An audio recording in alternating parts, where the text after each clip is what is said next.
Welcome to episode 6 of season 2 of Calm Down with James Eade. I'm James Eade, and I don't know if I can honestly say that I'm calm today. It's election day, and we're going to talk about some of the strategies I'm using to remain calm.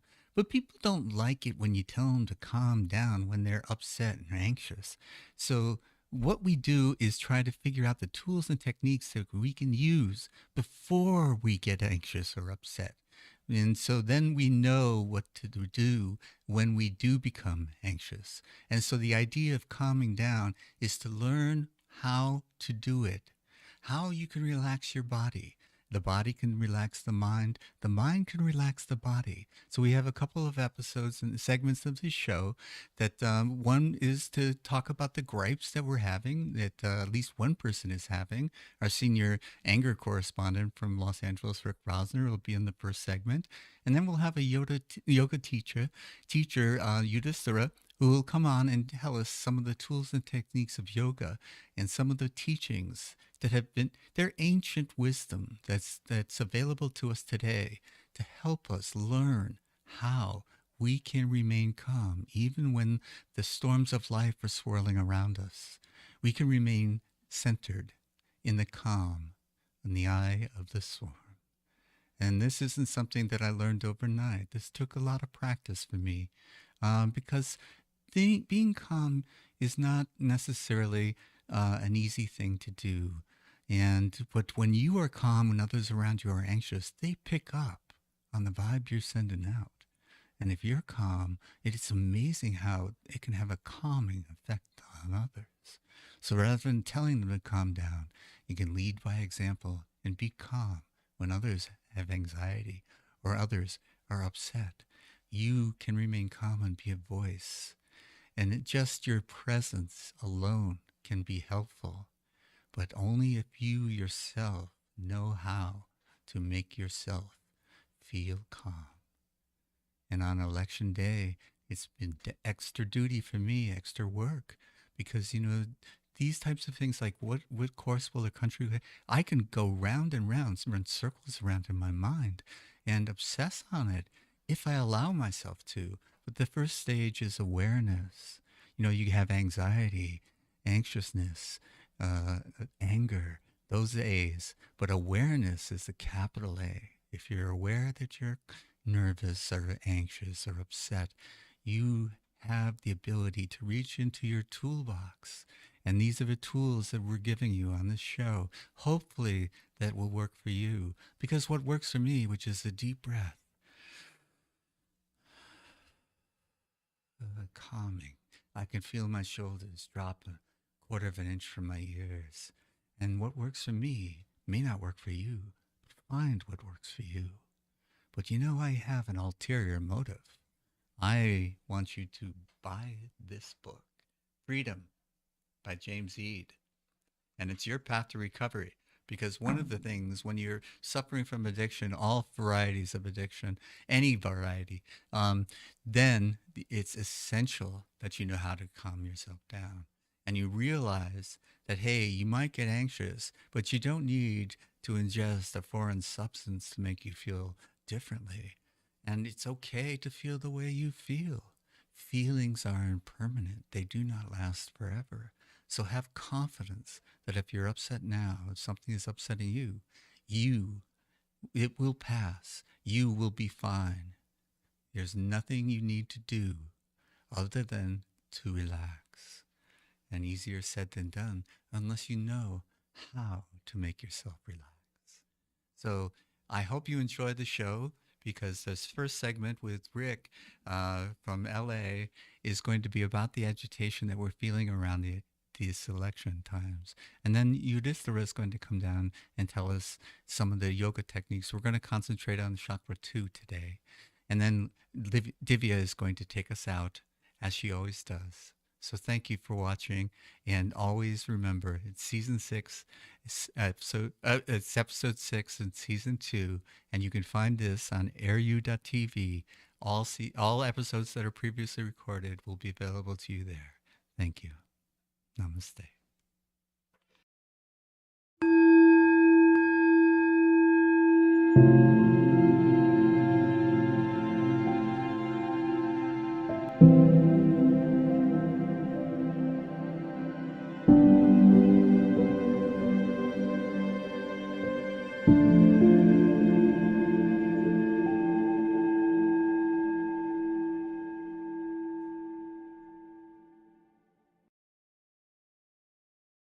Hi, welcome to episode 6 of season 2. And this segment is with our senior anger management consultant, Rick Rosner.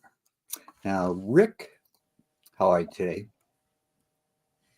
Hey, Hey, sorry, I just woke up. I'm trying to sleep from now until after the election. 3 days from now, you'll be able to know who won. Yeah, I wake up only to do anti-Trump tweets. Okay, I understand. Um, so I assume today we're going to continue to talk about the election because it's still, I don't think I'm going to be myself until after we. Right, Um, there's a Yiddish word, I think it's verklempt, like Mike Myers used to say it in Coffee Talk on SNL. I think that's the right word, uh-huh. It's a word, where yeah. you're a little bit like scattered and Out of sorts. yeah, and so I don't have any like clever gripes. My gripe is the tens of millions of Americans who um, still can't see that Trump is a bad guy and he's bad for America.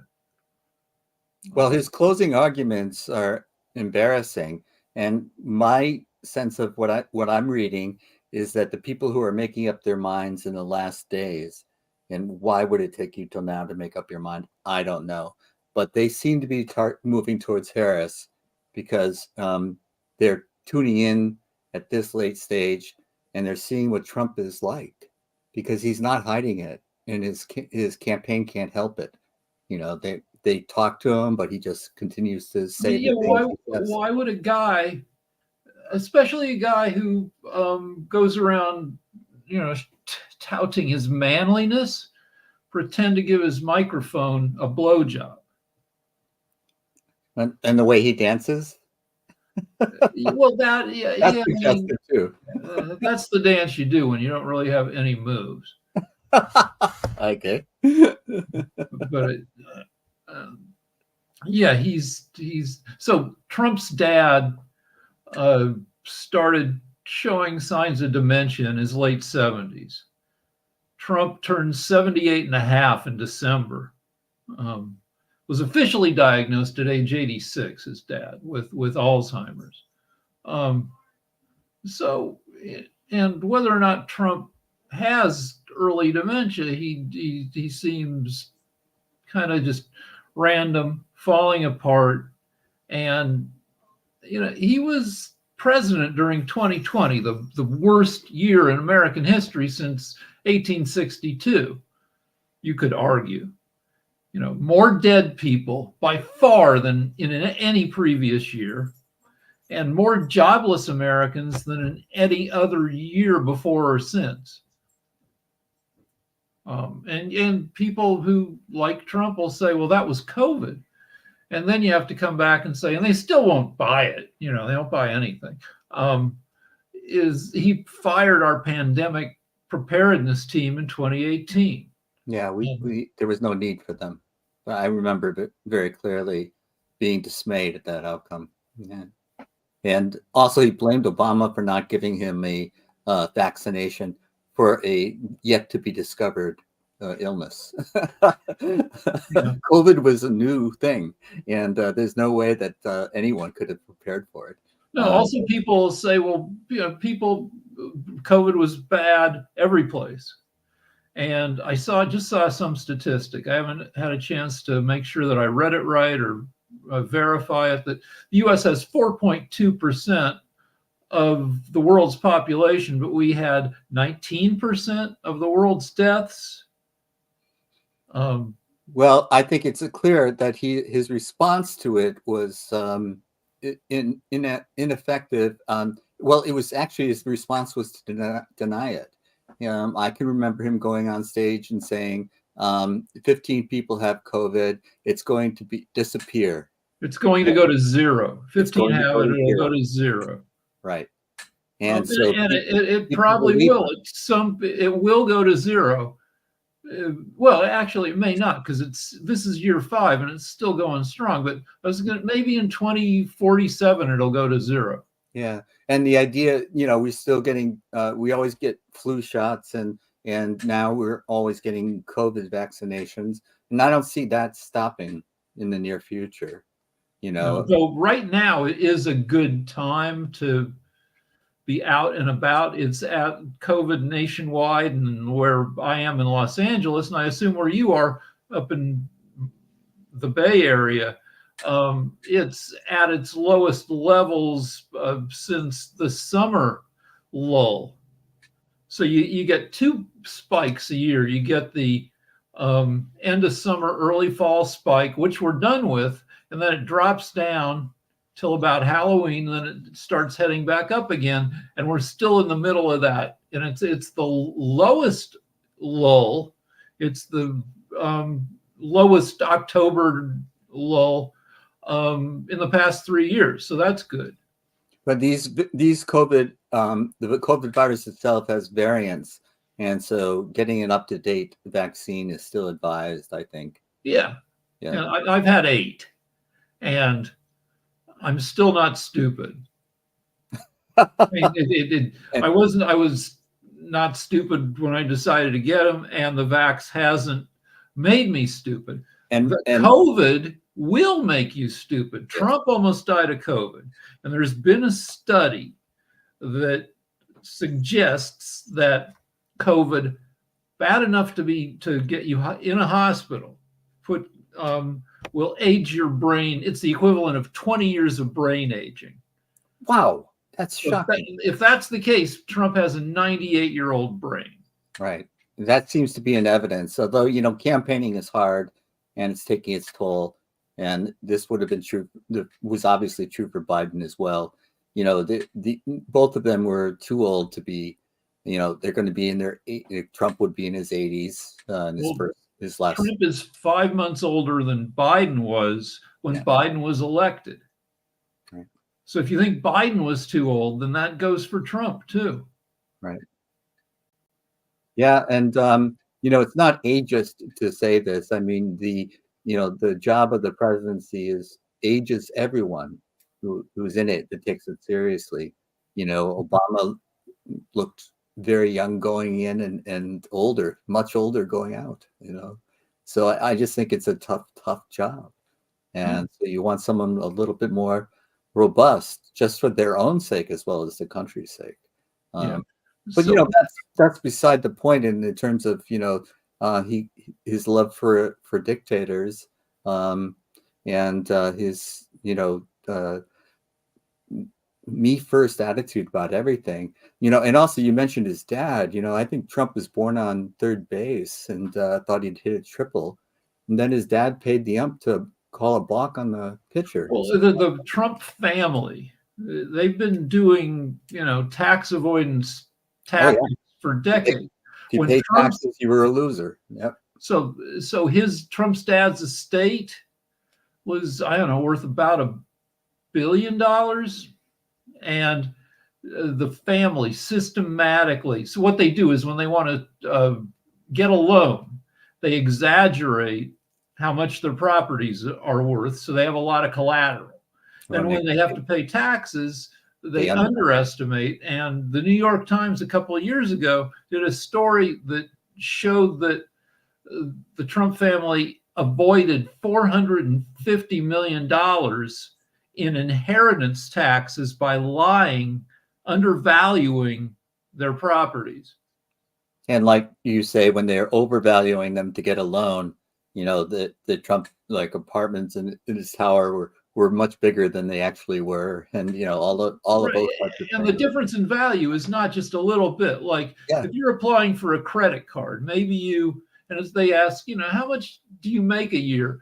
And they don't check, and maybe you don't know exactly, so you name a number, and it might be, you might say, oh, I make 150 grand. Nobody's going to come after you for doing that. But the Trumps, the difference between the claimed value of a building, and the difference for getting a loan and its value for paying taxes, they might differ tenfold. All right. And we're not talking about rumors or opinions here. They were found in a court of law to be fraudulent. Yeah. So I mean, this is the kind of thing, it's gone before juries. The juries have all found them guilty, and they've been Well, sentenced. so They have to pay fines, when staggering people fines. when people who defend Trump say, "Oh yeah, well you say he's such a bad guy and such a criminal," and yeah, he's gotten on the wrong side of 8 juries in the past year, 5 grand juries, 2 rape juries, 1 fraud jury, and they say, yeah, but this didn't happen. It did. He's been in court, his whole freaking life, involved in 4,900 lawsuits. Yeah. Now, a lot of them were, I guess you have to be in the lawsuit business if you're in the casino business, which he was. You have to sue the people you give credit, and then they don't want to pay. So a lot of them were that, but still, that leaves thousands of other lawsuits of people wanting to get paid. What about the laborers? He stiffed his laborers. Right, and he would use illegal immigrants because it was harder for them to fight for the wages he stole from them. And even if you sued them, if you had standing and could sue, and you sued him, he would sue you back and claim that the workmanship was shoddy. Right, and his standard tactic would be, I don't know if anybody was ever able to get the money up front from Trump. In Albuquerque recently, he was supposed to, have a rally, but they wouldn't let him off the tarmac because he still owes Albuquerque $440,000 from some previous rally, and they wouldn't give him a police escort. He was stuck at the airport. But his deal would be, they make a deal, and then the contractor comes back and says, the architect says, all right, you need to pay up, and Trump says, I'm not gonna pay you, and sue me, and it goes back and forth, and eventually Trump says, look, I can afford endless litigation. Yeah. It'll cost you years and hundreds of thousands of dollars. I'll give you a third of what we agreed to. Exactly. And people have to settle. Yeah, and this has been going on for frickin' ever. How can anyone in the working class vote for this guy when, your brothers and sisters have been ripped off like that? Yeah, so when does this show come out?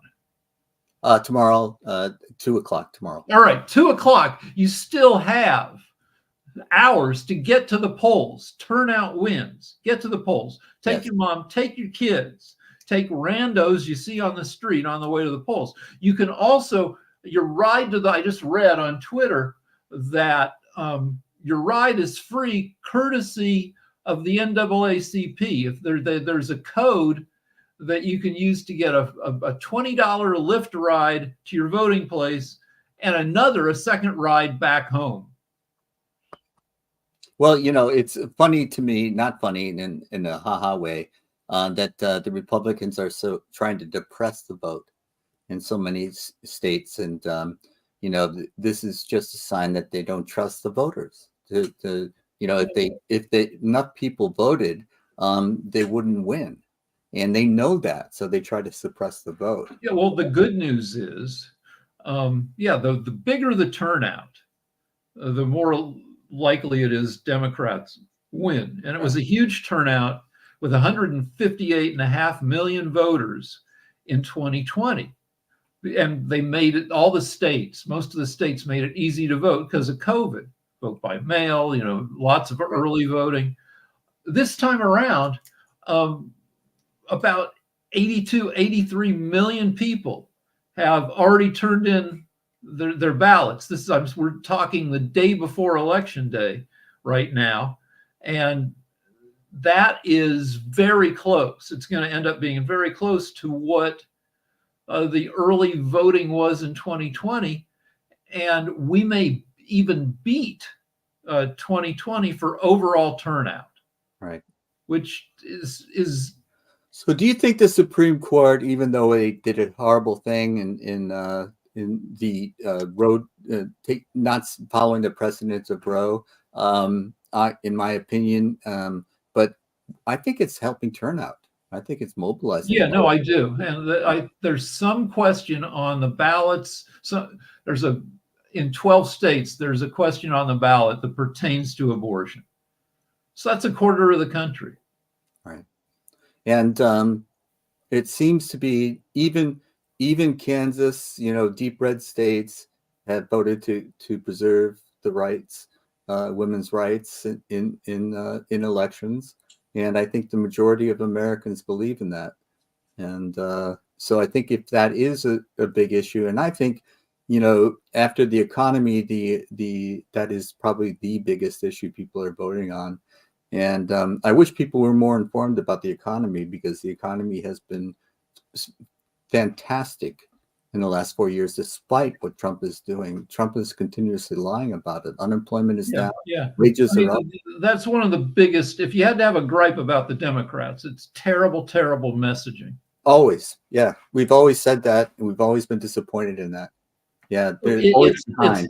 It's like one of those movies, high school movies, where the nerdy star of the movie is trying to get a girlfriend from the 70s and 80s, and the nerdy guy looks around and says, I'm a good guy, I'm nice, and he sees like the jocks be mistreating their girlfriends and being just jerks in general, and and you know, and by the end of the movie, like some girl, some super hot girl, has noticed what a good guy this nerdy guy is, and he gets a girlfriend or he loses his virginity. Yeah, that doesn't freaking work like that. Yeah, that's the movies, man. Yeah. That's not in our lives. And there was one movie that got it right, where called Lucas, which is about a nerdy kid who falls in love with a girlfriend of a football player. And by the end of the movie, the the girl is like, come on, man, it's not going to happen. And the boyfriend, the football player, turns out to be a nice guy and is like, yeah, you're a good guy, and we like you, but she's with me. And like, we're constantly expecting to get brownie points for goodness. Yeah, not all jocks are bad people. Come on, no, it was a lot of them are my friends. The deal is, I resented jocks all through junior high, but when I finally was, I was a mess, like I was not somebody you would want to date through junior high and high school. But when I started like getting my shit together, and started dating girls, by this time I was working in a bar, bouncing, and I would talk to the jocks. Like there was one of my classmates who also worked in the bar, and he was a jock, and I'd go to him for advice because he'd been dating girls since he was 14. Right. Yeah. And I have to say, a lot of them had the typical insecurities, and they had defense mechanisms surrounding them, and which we interpreted as being jerks. But when you got to know them, they were decent human beings all through and through. Yeah, there's the MVP of the World Series, Freddie Freeman. They interviewed his dad. Oh, yeah. His dad said, yeah, we would play catch together.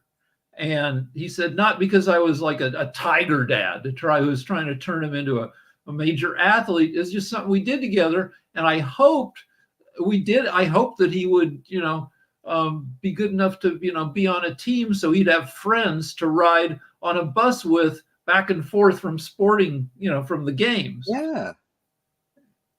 Yeah. And sports can do a lot for you. Like I argued with my father to let my younger brother play sports in high school, because he was good at basketball, and mostly because he was such a wise ass, and he would mouth off, and I would have to intervene so he didn't get beat up, and but hanging around other guys like that, taught him. Can't just mouth off anytime you feel like it. They're consequences. I have a theory. I don't know if it's true or not, but I think doing junior high sports, middle school can stop you from being a pervert. Because I was bad at sports and PE, and I stayed inside. And I read, and all my friends did. I was friends with all the nerds, and we read, and we encountered a lot of material. including like Playboy magazine and Naked Lady playing cards. And we were reading grown-up books, and we read sex scenes. Yeah. We were Henry Miller. Yeah. we were horny at. I started jerking off when I was 9.5, and that's super too early. That's record breaking. And it's like, so it was more than 10 years before I lost my virginity to an actual person. Mhm. That's way too long. But if I'd been doing, I saw my brother, my brother, different dad, much taller, great basketball player. He was obsessed with basketball. He didn't, I think that delayed him thinking about girls for 3 years after me, till, if you have sports to distract you, you're not going to notice, like, I mean, now everything's different because we're just swimming in porno. Back then, it was, but there's good fantasy and there's bad fantasy. You know? But nobody should be horny at 9.5. That's true. And so, like, if you're doing sports, maybe you don't get horny till you're 12 because you're distracted by all this activity, which is good. Then you only have to, and if you're a cool sports guy, maybe that you only have to wait a year to get a girlfriend instead of a freaking decade. So I guess that's a gripe that I got horny too early. Yeah. And, I'm not sure the cause and effect of it all, but, physical activity is an outlet. And it's a healthy outlet. It's good for your health. It's good, for your camaraderie and, fitting in, that sort of thing. And so I just came up with another gripe. Yeah. Which is, I was the oldest sibling. Mm-hmm. Older. How about you? No, I was a middle child. Yeah. And with that, I'm sure you got a lot of crap from your older brother. Well, my older sister was she was the eldest in the family and the children, and she was a piece of work. And so, like, she worked you over, but also you had her to look at to see what was cool and what wasn't, right? Well, that's true. And her friends were cool. Yeah. So her friends were hot. Yeah. So you learned from that, and it also gave you an objective. And I was the oldest. I didn't have anybody to tell me. Like, I needed somebody, an older sibling or myself, to travel back in time and say, get over your hatred of sports. Like, try to get good at stuff and try to go get on teams. It's not whether you like the sport, it's what it'll help you socially. But I was the only thing is chess isn't the best outlet for that. No, I got into chess to meet girls, but I was misinformed. Yeah, I assume chess is a sausage party. Pretty much, it was in my day. Yes, so it's wonderful now. There's so many young girls participating in it all over the country. It's wonderful to see, but it wasn't my experience. So, in the 80s. Playboy magazine did a pictorial, The Women of Mensa, which was women with high IQs showing their boobs. I'm like, now by this time I'd been lifting weights for a while, and I had abs and everything. I'm like, well, Playgirl magazine, they're just going to copy them. So I joined Mensa thinking Playgirl was going to do the men of Mensa, and that a lady would see me naked in the magazine, I'd get a girlfriend. So there were a lot of bad assumptions with that. Yes. A, Playgirl never did that. Right. B, Playgirl was mostly for gay guys. But I did end up joining Mensa, and I was... Men are more visually oriented, yes. Yeah, I was thinking that, maybe at Mensa I'll meet like a girl who's into high IQ guys. No, it's all guys. It's like 95% guys. Yeah. And mostly blowhards. Yeah. Because if you're desperate enough to join Mensa, to have something going for you, you want attention, and you might have be bad at interacting with people. Right. And these social interactions, they can be taught. You can learn how to do it. You know, the nerds that I hung around with, you know, we weren't good at it except for with each other. You know, we understood it. We had Groucho Marx jokes in common, and we had, you know, lots of stuff in common. So, you know, but then we were tongue tied around people that weren't nerdy. Yeah, if that kind of thing ends up with you doing improv, then maybe you get saved. Right. I accidentally saved myself by working as a bouncer in bars, as a doorman, because I ended up meeting 750,000 people. And so I learned how to at least casually talk to people. Yeah. Yeah. Well, and it can be taught to just about anyone, unless you're suffering through something like autism, you know. But if you're, you know, even if you think of yourself as a nerd, you can learn social skills. Right. You know, and one of the things, sorry, go ahead. Even if you're autistic, like Temple Grandin, somebody can teach you, or you can figure it out yourself, mirroring. You can, which is, okay, so you don't react normally or, well, neurotypically to other people. Right. But if you're smart and on the spectrum, you can be like, well, I can watch other people and figure out how they react, and I can fake it. And one of the things I learned, I married into a family of writers and editors, which makes me afraid to write a thank you note. But they also, you know, they ask people questions. You know, so I'd be around them and we would meet someone new, and the reporters ask questions, and people would start to like them because they were interested in you. And I was observing this and saying, holy cow, I never asked people questions. So I started to do it. It was amazing. Yeah, and that's red flag. Green flag number one on a date is, if you want to do well on a date, you ask your date what's up with her. Right. Yeah. You know, and I could have used that in high school. Oh yeah, I could have used everything. But we've been going 27 minutes. Okay, Rick.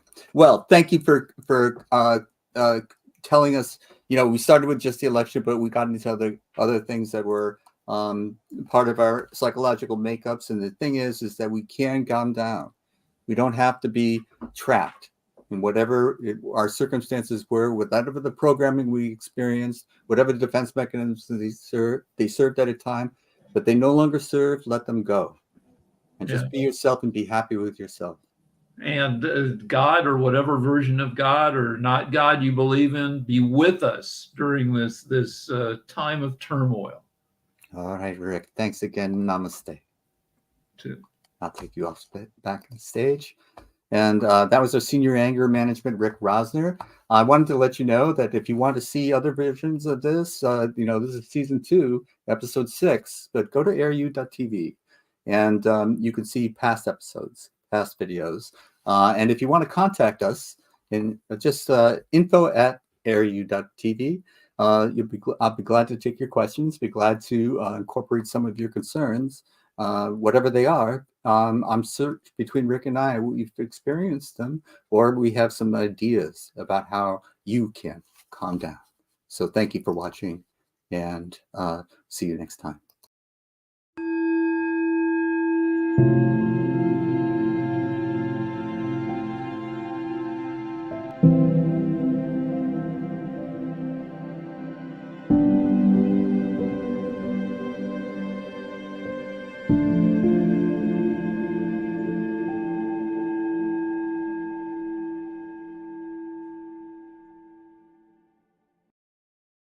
Hello. Welcome to episode 6 of season 2 of Calm Down with James Eade. This segment of the show is dedicated to yoga practices that can help us calm down. And the more we understand about our body, the better we can be in control of our emotions and our ability to remain calm. Because when we are calm, we make better decisions. Life seems to go a little bit easier if we aren't all riled up all the time. So I don't know enough to teach this, but I know someone who does. Yudhishthira, a yoga teacher, trainer, and therapist. Good morning to you. Good morning, Jim. And I would I want you to correct me if I'm wrong, but I think we're getting ready to talk about the second chakra. We are. Okay. And yeah, I mean, we are talking about the second chakra. It has a Sanskrit name like everything else in yoga. It's called Swadhisthana. Swadhisthana. And Swa, that first part, Swa, is self. And the second chakra, I asked you to be part of this conversation because the second chakra is one that is oftentimes really overemphasized in terms of sexuality. And it's not that that's wrong at all. In fact, I want to sort of begin by pointing out or reminding you and your audience that the physical form that we are in, the physical organs we possess, the energies that we feel from the result of the sympathetic and parasympathetic nervous systems connected to our endocrine system, these driving forces are powerful. Yes. And the second chakra is a powerful chakra. And it is helpful to go back and remember that from a yogi point of view, here's how things work, is that there is a soul, an Atman, in the or Jivan in the astral world, and that in the material world there is a joining together of an egg and a sperm. That joining together, no matter how it occurs, is a spark that draws certain souls. And according to Yogananda, there's a little bit of a competition here, that there's a race to get there. Wow. Because that situation, those people, that family is the right situation for that soul to be reincarnated. Okay. All right. And so and at that point, you then have the soul whose karma may be such. There's a lot of talk about, a lot of angry conversations in our country about abortion and women's rights, rightfully so. But it may very well be that the karma needed by that soul does not end in a successful birth. But that the first thing that begins to be built within that. Very interesting. Sorry. I was The just first thing that reflecting. the first thing that becomes built in the human body is from that sperm and egg uniting after you get through the first stages of, cell reproduction. When you get to the stage of a zygote, what you end up with is the very beginning of the central nervous system. Mm-hmm. And the very first part that forms is at the medulla. Right. And then everything else begins to continue. So you get a spinal cord, Right. the original, it's not vestiges, it's the beginnings of a brain. But I mean, that's what forms first. But that formation comes from a pattern that is really similar to what a blueprint or a CAD drawing would represent to a building. Right. All right. It's not a physical thing, but Right. it is a diagram of what's going to be built. Mm-hmm. And so when it comes to the first chakra, there's a lot of people who, and we talked about this last week, there's a lot of people who are stuck in their first chakra. They are unwilling to listen to other people's opinions. They are unwilling to change. Routine, fixed routine is very important to them. Whereas when the energy of the first chakra is moving upward, it joins forces with that second chakra. So what you end up with is the positive first chakra, which is like loyalty to your friends, loyalty to what you believe in, but a willingness to change. And when you come up to chakra number 2, the quality of that chakra, the elemental quality, is that of water. Mm-hmm. Water is fluid. It Yes. flows. Absolutely. It conforms to the shape Right. of whatever it's in. Whatever vessel it is, holding it. Yes. Or if it's moving through a stream, it flows around the rocks. Right. And that is the good side of the second chakra, is that it is fluid. There, people who are highly creative oftentimes have a lot of energy that originates in this second chakra. But here's where things can go wrong. And here where yogis oftentimes go so far overboard, in my opinion. Now, I'm coming from a Western culture, so I've sort of corrected the Western culture side of things, which is that the energy in the second chakra, if it's outwardly expressed, one big way it comes out is in terms of over sensuality. Mm-hmm. And you and I are both older white guys. Mm-hmm. We have a particular view of the world. Our bodies are at a particular stage. But nonetheless, I mean, if for people who are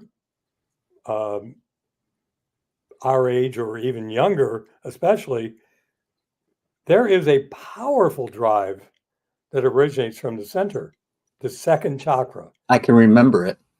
And that's that's sort of the reality. But the memory is a very strong memory. Yes. Yeah. And we all know what that feels like. And the secret with working with the second chakra is no different than any of the others. Can we use and cooperate with the positive qualities of that chakra? Right. Now, there is no doubt that when it comes to sexuality, that this chakra has a very powerful role to play. I gave you an image, Yes. of the human nervous system. If you can put it up for just 1 second, I want to point out one thing. Sure. All right. Again, the physical part of our body, or the physical part of who we are, the body we're in, originates in the structure of the spinal cord and the brain. The nerves that go out from the spinal cord and into the body go into, and so you can, I don't know if you can see it on here. Does my pointer even show up?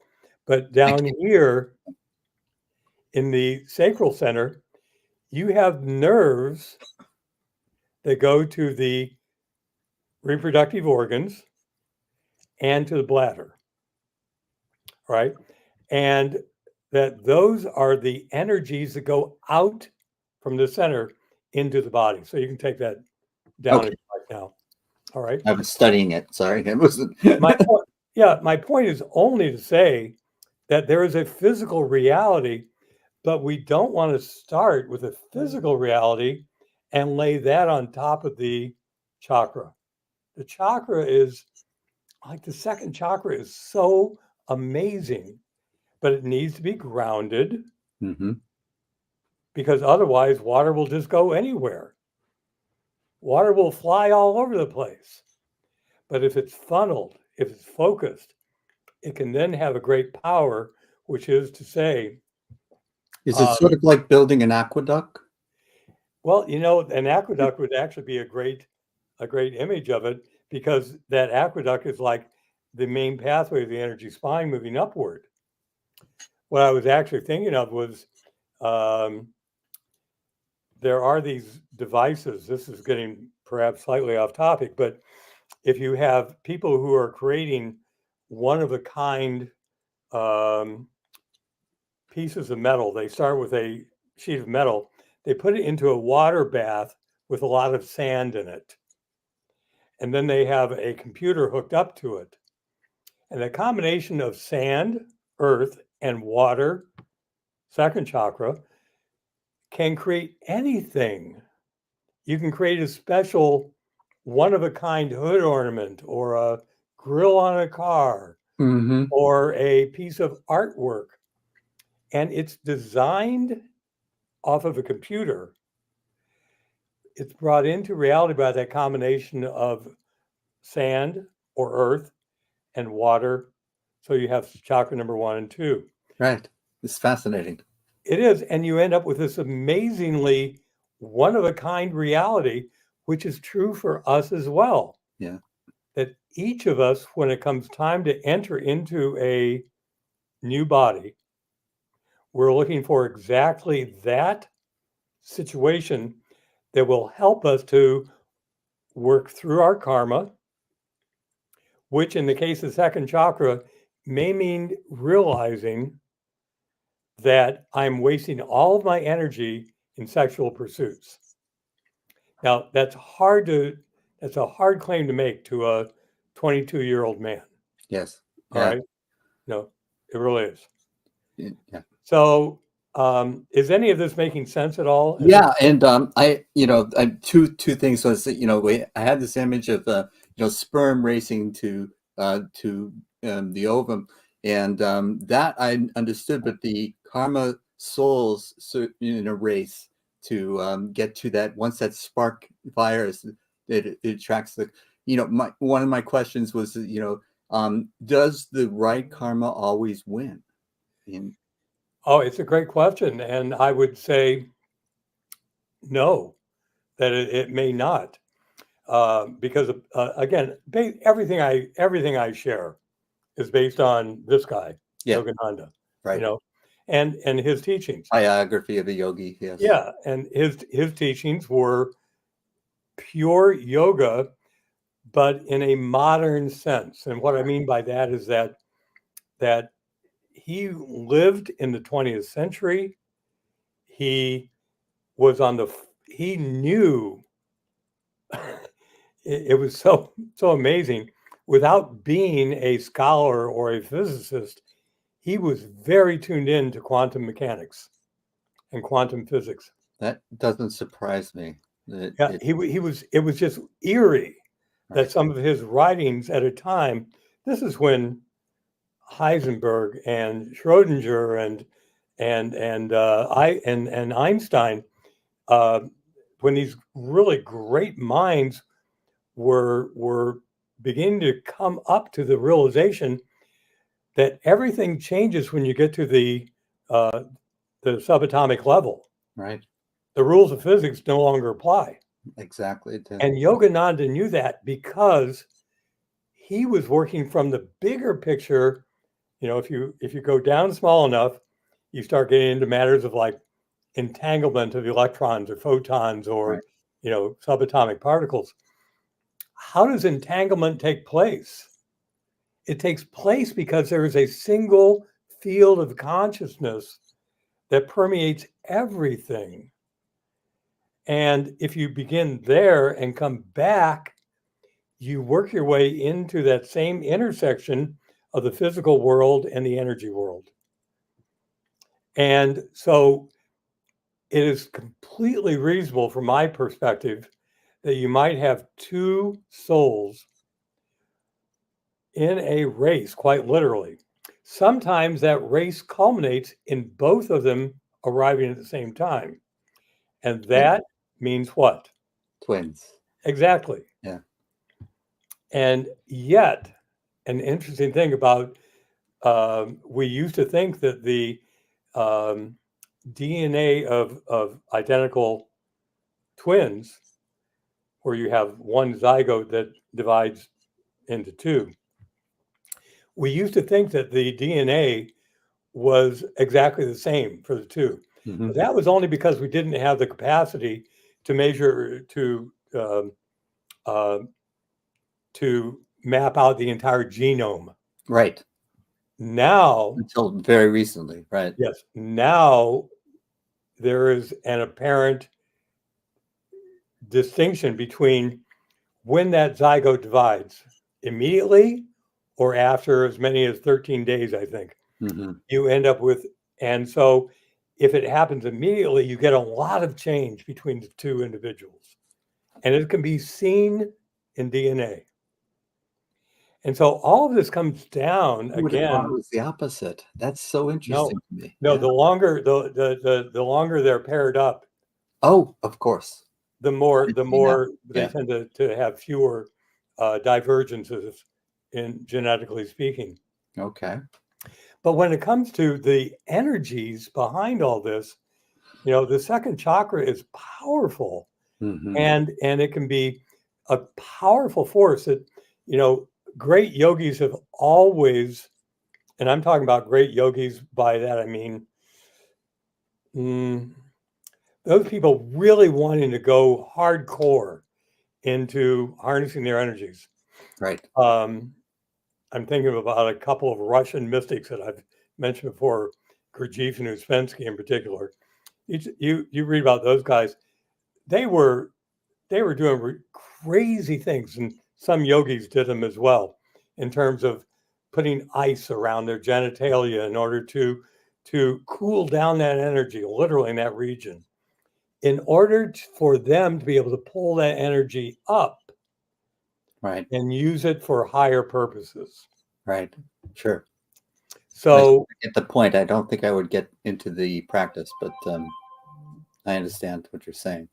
And yeah, one of these things that occurs to me at the time is that, you know, we can make the mistake, I think, of repressing or suppressing rather than elevating. and so the answer does not lie in simply unchecked outward movement of energy from this second chakra. Correct. There's a lot of humor. There's a lot of humor in this, by the way. Yes. There can be, anyway. I You know, need Rick. if you are old enough to remember a show called Cheers, Yes, of course. all Yeah. right? Right. Everyone Well, knows your name. the main character, Sam, Mm-hmm. he was addicted to sex. Mm-hmm. And so there was this one particular episode where he goes to a 12-step meeting for sex addicts. Uh-huh. And of course, in that, he finds a woman that he's deeply attracted to, and that's where the humor comes in. Of course, yes. Right. And but for most of us, this idea is either that we have to let it all go or suppress it, and that is not the goal. Right. All of yoga, including hatha yoga, the yoga postures, will move energy inward and upward. Upward. And so that when you take these first two chakras, earth and water, loyalty and creativity, and you begin to move them upward, they're a powerful ally to the upper chakras as well. Yes, you can see that clearly, right? And so I wanted to just to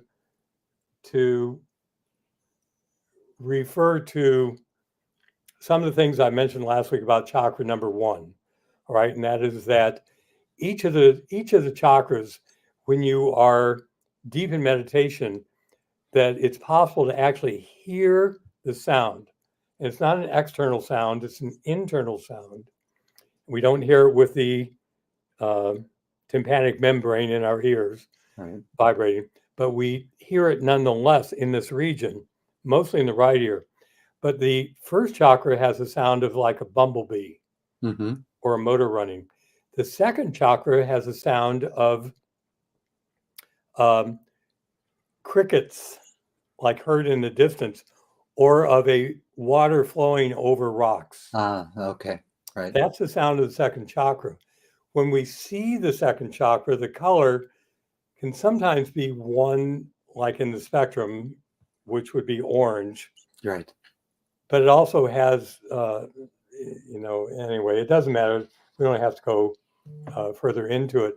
But I do want to say that these chakras have a reality, both as a color that can be seen, a sound that can be heard, and they also relate to, I mentioned the astrology, and chakra number 2 relates to Sagittarius and Pisces. Water, Pisces, I get. There you go, exactly. So you can see the connection there. Yeah. So anyway, I think any questions, anything at all?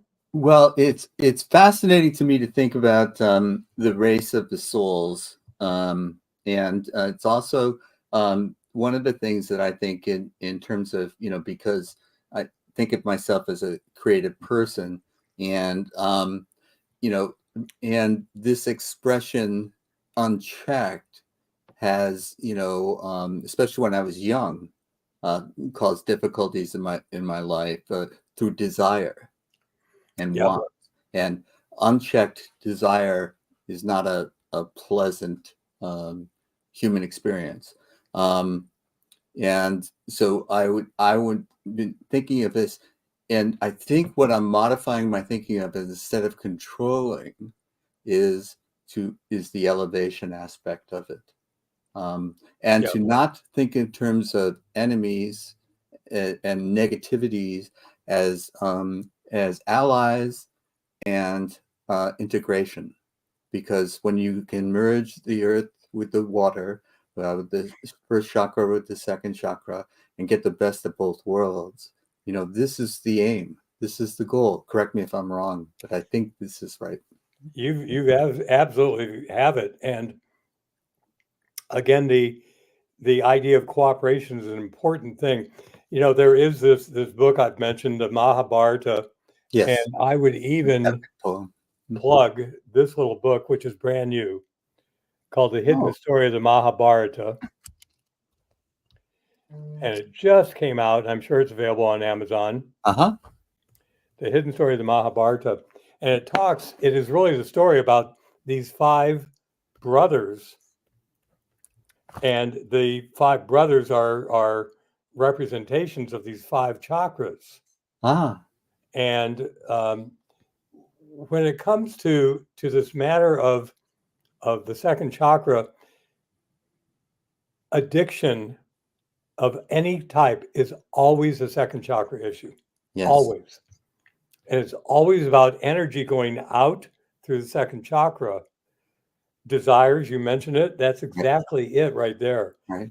This is where we feel such strong desires. I know it comes up into the heart, but that desire can come up as well.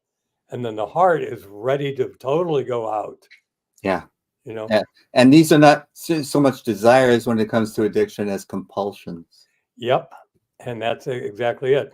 I shared with you, I think not long ago, that I had dreams that persisted 35 years after my last drink.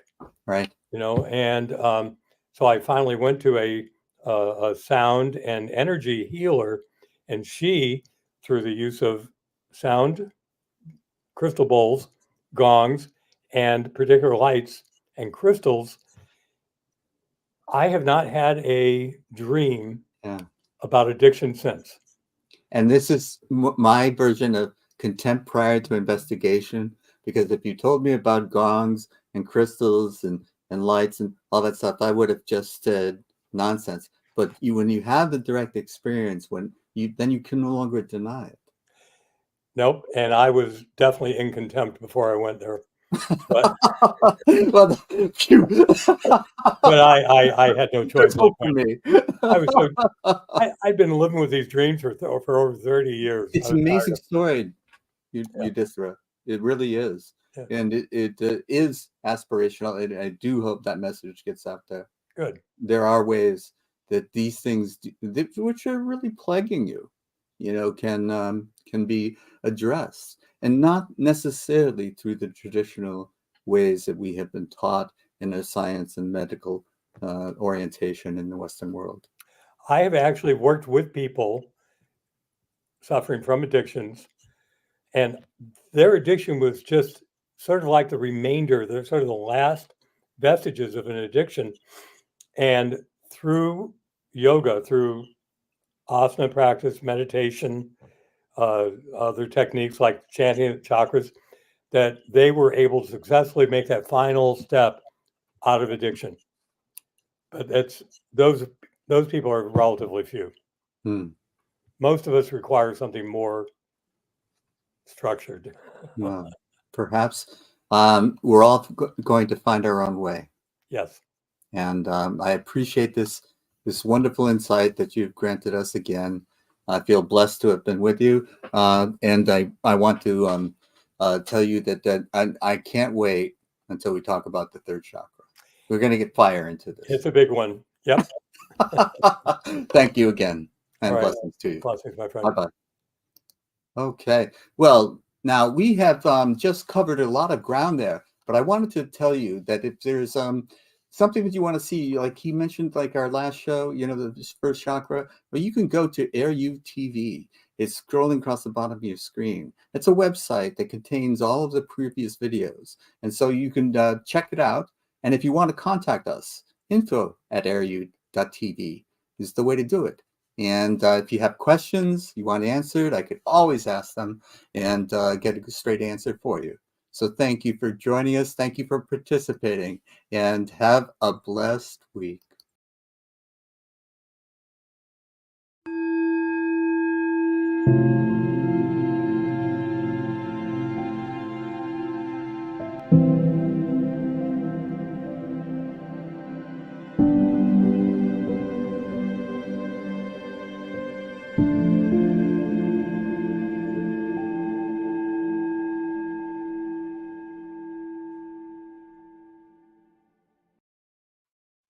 Welcome to the final segment of Calm Down. And I want to introduce to you, my loyal listeners and viewers, Divya Love Wise, that wise yogi.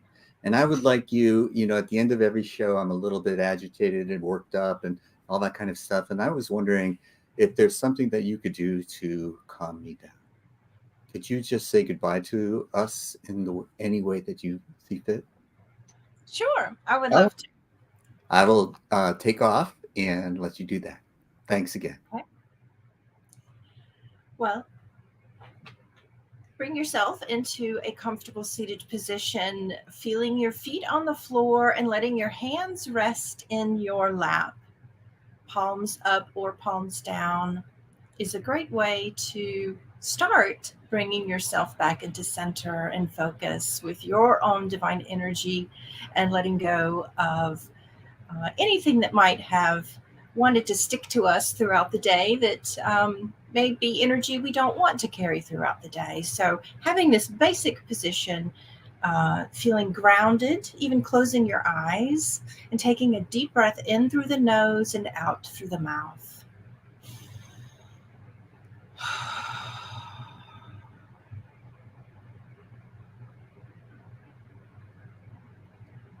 And one of the ways we can bring ourselves back to center is observing with our senses what we can feel, the temperature of the air in the room,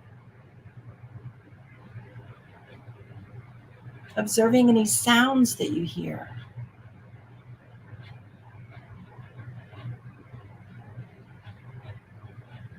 Noticing any smells in the air.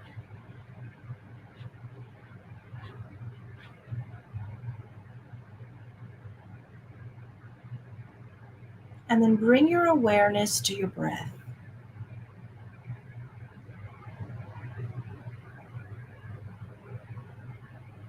As though you're watching it from the inside out.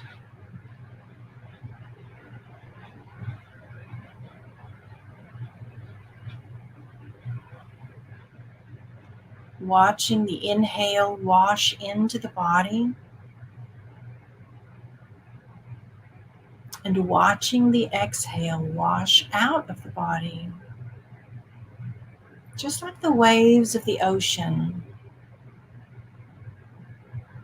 as they wash onto the shore.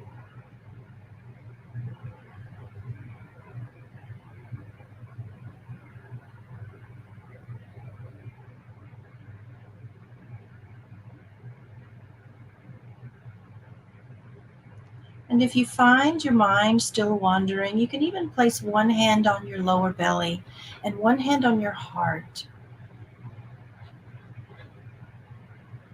so that you can feel with your hands this breath washing in and washing out.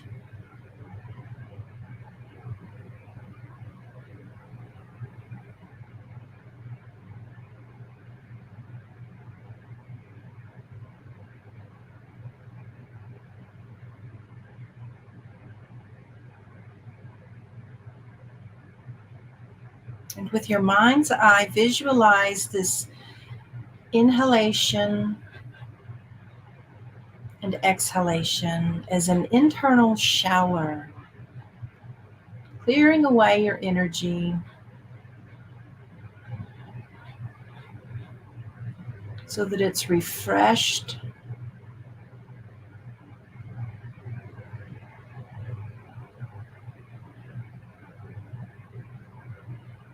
it's rejuvenated,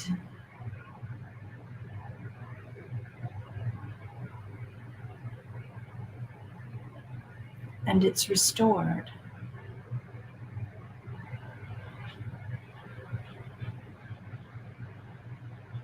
Releasing your hands into your lap, just give yourself a few seconds of pause in this return to peace, enjoying it.